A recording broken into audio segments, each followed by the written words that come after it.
जय हिंद दोस्तों। तो हम लोग कॉस्ट अकाउंटिंग के सेशन को आगे बढ़ाते हुए आज इसमें लेवल ऑफ स्टॉक से रिलेटेड एक प्रैक्टिकल प्रॉब्लम करने वाले हैं। पिछले वीडियो में मैंने आपको फार्मूलाज बताए थे और साथ ही साथ कुछ इमेजिनरी डाटा के साथ में मैंने आपको कैलकुलेशन करके भी बताया था।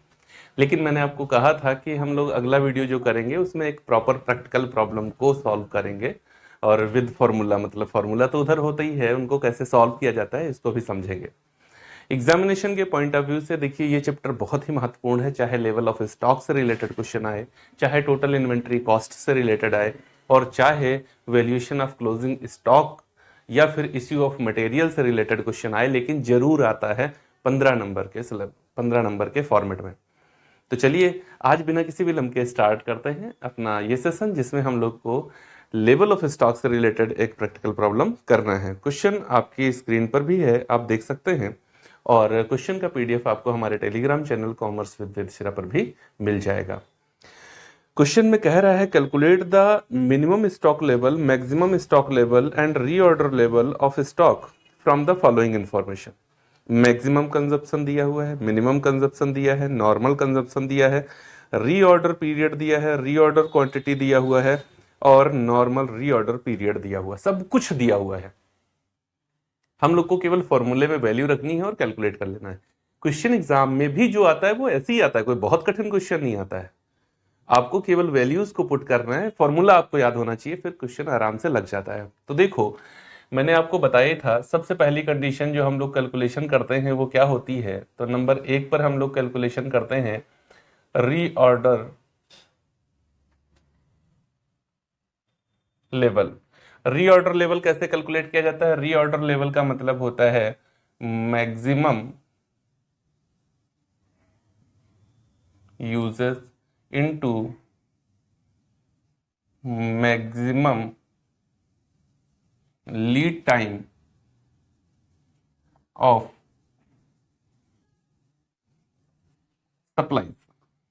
क्वेश्चन के अंदर देखो आपका मैक्सिमम कंजप्शन कितना दिया है, 6000 यूनिट्स पर डे, और रीऑर्डर पीरियड है 20 to 30। तो मैंने आपको पिछले वीडियो में बताया था 20 to 30 का मतलब है minimum lead time of supply है 20 और maximum lead time of supply है 30।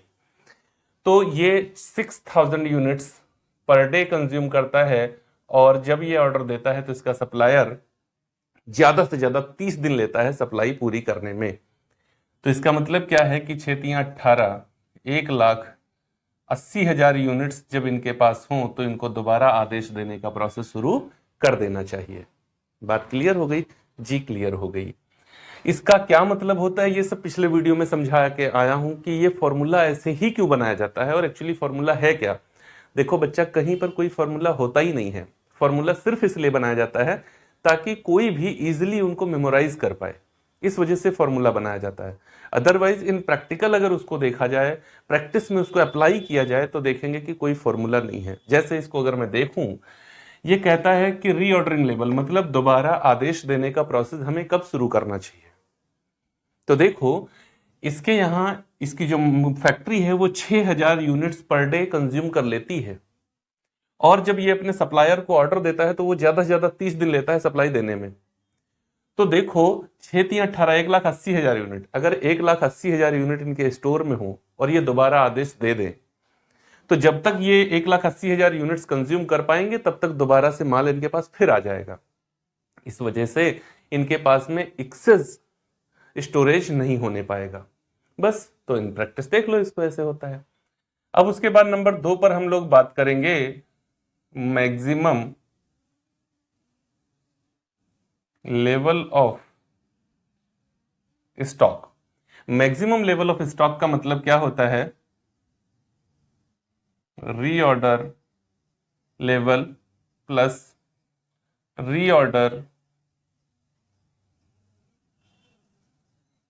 Quantity minus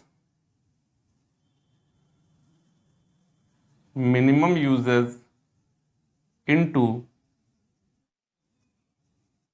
minimum lead time of supply. अभी एक जुगाड़ भी बताऊंगा कि कैसे और आसानी से याद किया जा सकता है। तो देखो रीऑर्डरिंग लेवल मेरा क्या है, मैंने अभी कैलकुलेट किया 1,80,000 यूनिट जब इनके यहां हो तो इनको दोबारा आदेश देने का प्रोसेस शुरू कर देना चाहिए। रीऑर्डरिंग क्वांटिटी का मतलब होता है जब ये दोबारा आदेश देंगे तो कितनी इकाई ये एक बार में मंगाते हैं। तो क्वेश्चन में ये दिया है रीऑर्डरिंग क्वांटिटी है 60,000 यूनिट्स। कितनी? 60,000 यूनिट्स। रीऑर्डरिंग क्वांटिटी को और किस नाम से जाना जाता है? तो रीऑर्डरिंग क्वांटिटी को और किस नाम से जाना जाता है? इकोनॉमिक ऑर्डर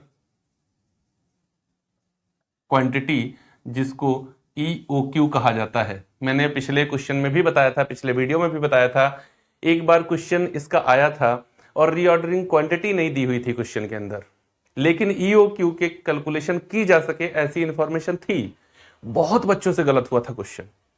क्यों? क्योंकि उन्होंने जब ये फॉर्मूला लगाया तो उनको रीऑर्डरिंग क्वांटिटी क्वेश्चन के अंदर मिली नहीं, और ये पता नहीं था कि इकोनॉमिक ऑर्डर क्वांटिटी ही रीऑर्डर क्वांटिटी होती है। तो आपको पता होना चाहिए कि रीऑर्डर क्वांटिटी और इकोनॉमिक ऑर्डर क्वांटिटी में कोई अंतर नहीं होता है। अगर रीऑर्डर क्वांटिटी नहीं दी है तो इकोनॉमिक ऑर्डर क्वांटिटी को कैलकुलेट कर लो और उसका यूज इसकी जगह करो, एक ही बात है। चलो, माइनस मिनिमम यूजेस। क्वेश्चन के अंदर देखो मिनिमम यूजेस कितना दिया हुआ है। मिनिमम यूजेस दिया है 4000 यूनिट्स। कितना? 4000 यूनिट्स। मतलब इनकी फैक्ट्री जब कम से कम स्तर पर काम करती है तो 4000 यूनिट पर डे कंज्यूम करती है। और मिनिमम रीऑर्डर पीरियड इनका जो दिया हुआ है वो 20 दिया हुआ है, 20 to 30। तो 30 मैक्सिमम और मिनिमम 20। तो 8 से 14, 2,40,000 रुपये ये हुआ, और इसमें से 4 दूनी 8, 80,000 रुपये माइनस कर दिए जाएं, सॉरी यूनिट्स माइनस कर दी जाएं, तो क्या बचेगा? 1,60,000 यूनिट्स। इनको ज्यादा से ज्यादा अपने स्टोर रूम में कितनी यूनिट्स रखनी चाहिए? 1,60,000 यूनिट्स रखनी चाहिए। आंसर एक बार मैच कर लेता हूं। मैक्सिमम स्टॉक लेवल 1,60,000 है। ठीक। तीसरी कंडीशन में हमसे पूछा जा रहा है minimum stock level. Minimum stock level का मतलब होता है रीऑर्डर लेवल माइनस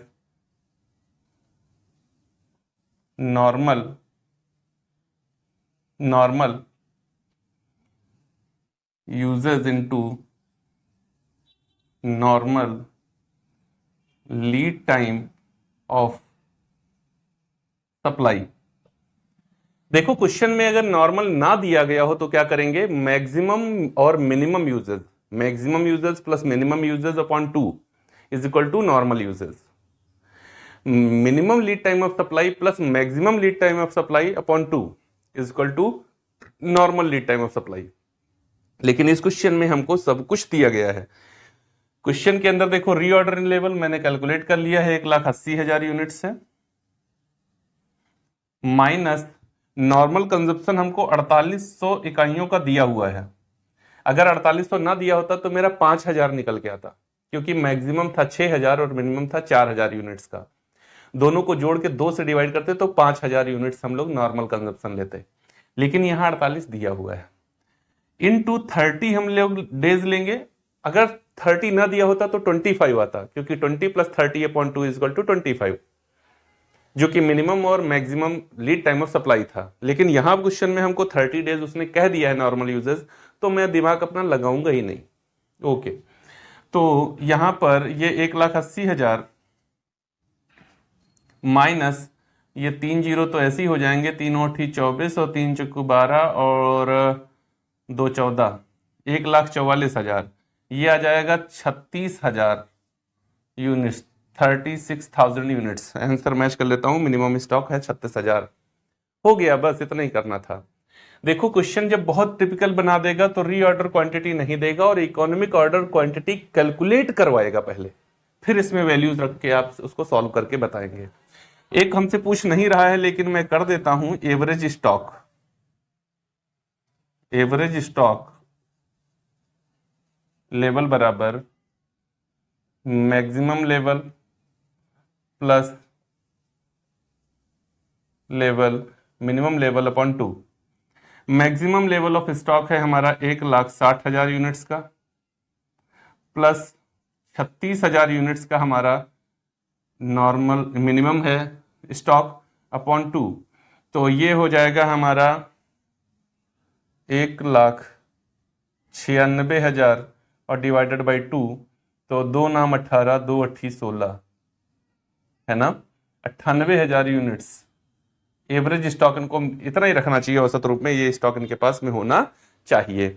उम्मीद है आपको बहुत ही सरलता पूर्वक ये क्वेश्चन समझ में आ गया होगा। एग्जामिनेशन के पॉइंट ऑफ व्यू से बहुत ज्यादा महत्वपूर्ण है, इसमें कोई किसी भी प्रकार की संभावना है ही नहीं कि यहां से रिलेटेड क्वेश्चन नहीं आएगा। देखो आपकी यूनिट है जो उसके अंदर दिया गया है, एक यूनिट के अंदर 2 चैप्टर हैं, मटेरियल लेबर। तो मटेरियल से आया लेबर से आया, ये क्वेश्चन तो पक्का है कि आएगा। ज्यादा क्वेश्चन मटेरियल का पूछा जाता है, तो मटेरियल का जब पूछा जाता है तो लेवल ऑफ स्टॉक भी इंपॉर्टेंट पार्ट बनता है। ज्यादा पूछा जाता है टीआईसी। तो हम लोग मिलेंगे अपने अगले वीडियो में और वहां देखेंगे टीआईसी क्या है, टीआईसी में कौन कौन सी कॉस्ट को इन्वॉल्व किया जाता है, तब टीआईसी बनती है और कैसे उसका कैलकुलेशन किया जाता है, क्या उसके फॉर्मूलेज होते हैं। तो अगर ये वीडियो अच्छा लगा हो तो लाइक और कमेंट जरूर करिएगा। चैनल को सब्सक्राइब नहीं किया है तो कर लीजिए, बेल आइकन को प्रेस कर लो ताकि आने वाले वीडियोस की नोटिफिकेशन आपको फटाफट बिना किसी विलंब के मिल जाए। रिक्वेस्ट आपसे बस इतनी है, अगर वीडियो अच्छा लगा हो तो अपने उन दोस्तों के साथ में शेयर जरूर कर देना जो इस समय कॉस्ट अकाउंटिंग को अपने सिलेबस के रूप में पढ़ रहे हैं। मिलेंगे अगले वीडियो में, तब तक के लिए जय हिंद दोस्तों।